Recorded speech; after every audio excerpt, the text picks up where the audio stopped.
Good morning, gang. Happy Tuesday. Well, we're here. The day we've been anxiously awaiting and or dreading.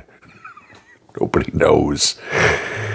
I don't know about anybody else, but I'm not getting a whole lot of sleep lately. The worry, if you will, about this is eating at me, like it's eating at a lot of people. Today's literally, probably today, the last day of the United States as we know it. Okay. Come tomorrow, or as soon as this election is called, we're all going to know what direction this country's taking. Have we finally given up on capitalism? Have we burned the Constitution? Have we gone communist? Are you going to have to work 40, 50 hours a week so somebody else can have a house? Not you, okay? Are we going to dehumanize men? You know, the new masculinity. In other words, be beta males. You know, is that what our future is, or are we going, we're kicking communism to the curb like we did in 1991 with the Soviet Union, and basically just throwing them out altogether? You hear all the time, this is the most important election of our lives or in history. This one probably is. We have never had a candidate, at least on a major party platform, as far left who hates America as much as Kamala Harris. You know, you could say Barack Obama, you could say Joe Biden. This has all been in the works for years. I mean, it's 16 years ago that Obama was elected the first time. And his reign of terror continues. If you had to pick the figurehead of each party right now, it's Barack Obama or it's Donald Trump. And you look at the differences of the two of them. Barack Obama never worked a day in his life. Trump built hundreds of businesses. The country collapsed under Barack Obama. The country thrived under Donald Trump. We were a laughing stock in the world under Barack Obama. We were feared and respected under Donald Trump.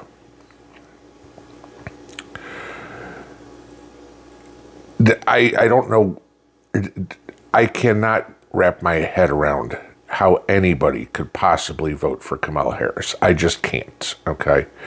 I mean, if you want a country that is going to give amnesty to 20 million criminal aliens, I mean, that's like adding another Houston, Texas, and all the surrounding suburbs to the country. If you want to get rid of the filibuster so we can always have stuff like, if you want to know what's in it, we have to pass it. If you want the courts, the Supreme Court, packed with liberals, because, hey, unless we can put activist judges on the bench, we can't get through these crazy laws. I mean, just look what happened Monday. After all this crap with bump stocks we've been going on for 2 years, where you could get arrested, the ATF, you had to turn them into the ATF. Oh, well, the federal courts determined that was illegal, and the ATF has to return all the bump stocks, and it's totally legal to own a bump stock. Oh, yeah. It's because we had a judge who followed the Constitution, not the comic book character that is Mr. Big Ears himself. If you want to add Washington, D.C. and Puerto Rico as states, therefore inevitably giving the Democrats 4 more senators forever, go for it. Vote for the cackling hen. And there's enough people that will. Hopefully not enough to give her the keys to 1600 Pennsylvania Avenue. But there's also enough freak shows out there that are thinking that Kamala Harris is their ride or die. You know, just look at the stories in the last couple of weeks, or last couple of days, actually. There was a woman that got on a plane in Heathrow in London, flying to Texas, wearing her MAGA hat. Another woman thought it was appropriate to come up and punch her in the face. There was a gentleman who was walking through Detroit Airport the other day, and with his MAGA hat on, and some woman decided to pop him in the back of the head, knock his hat off his head, take his hat. Fortunately, there was a cop 10 feet behind her. She was in cuffs real quick. Take a look at the two black ladies who were sitting down having lunch in a cafe, having a conversation amongst themselves, talking about why they were voting for Donald Trump. But the white liberal Karen at the next table had to overhear this and start getting in these ladies' faces with racial comments and slurs and everything. These are the people that you are voting to put an end to. Not physically put an end to, their ideology. These are the people that think they are the ones that should be making the decisions on how our country is run. Their solution to everything is violence. I mean, we know this. I mean, that isn't a speculation. That's a proven fact. You look at what's going on right now. The state of Washington, blue Washington, has called out the National Guard for today because they're afraid of riots in the streets. Washington, D.C.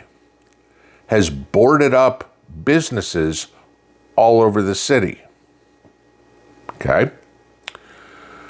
Around the vice president's residence in Washington, D.C., they put up a 10-foot chain link fence yesterday. I thought walls didn't work. 96% of Washington, D.C. votes Democrat. Yet the businesses are worried that there's going to be riots, and the vice president is putting a security fence around her home to protect themselves from their own damn voters. This is how insane this is. We've seen polls. I told you about Iowa. I mean, a 13-point swing between two pollsters putting polls out within an hour of each other.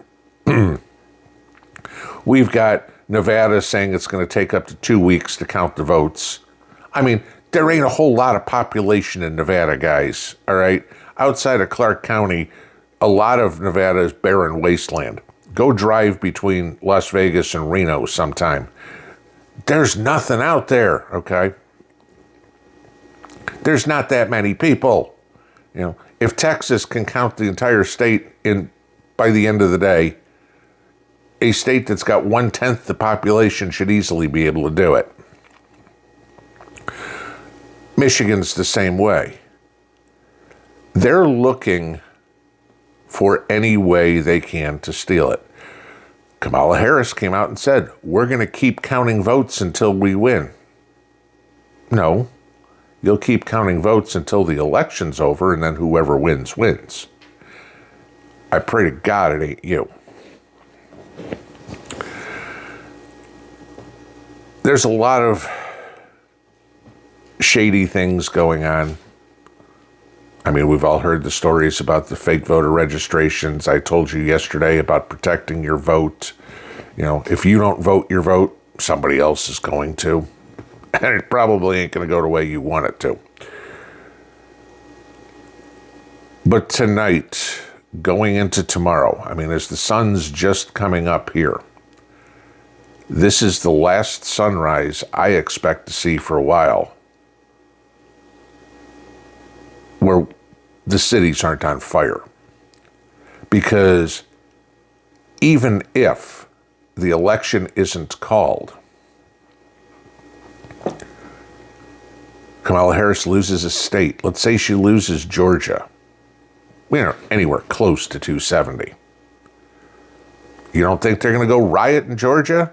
They did a couple of years ago and even firebombed the CNN office, right? It's going to happen. I've said for a long time what my plans were. A lot of you guys have said the same thing. I'm bunkering in. This is it. I'm not leaving the house for at least a few days here. This is the time when you know why you've prepped for so many years, why you've put all that food away, all that water away, why you've polished your brass, why you've spent the money on backup generators, why you have all that medicine. We all talk about SHTF. Tonight, you have your invitation to the SHTF ball. It starts about 7. And yeah, I'll be live streaming tonight at 8, at least for a while. We'll see how long it goes. Guys, I hope you voted. If you haven't, I hope you're already standing in line in a poll somewhere. We have to do whatever we can to save our country. And Kamala Harris is the one who is hell-bent on destroying it.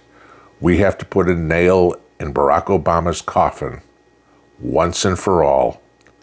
End this socialistic liberalism experiment and just call it what socialism, what communism has always been called, a failure, and get back to hardworking, 2 genders, put faith in God, teach our kids the difference between right and wrong, and respect for other people. There's only one candidate that's going to do that. And he's got a twig and berries with him. Pinball out.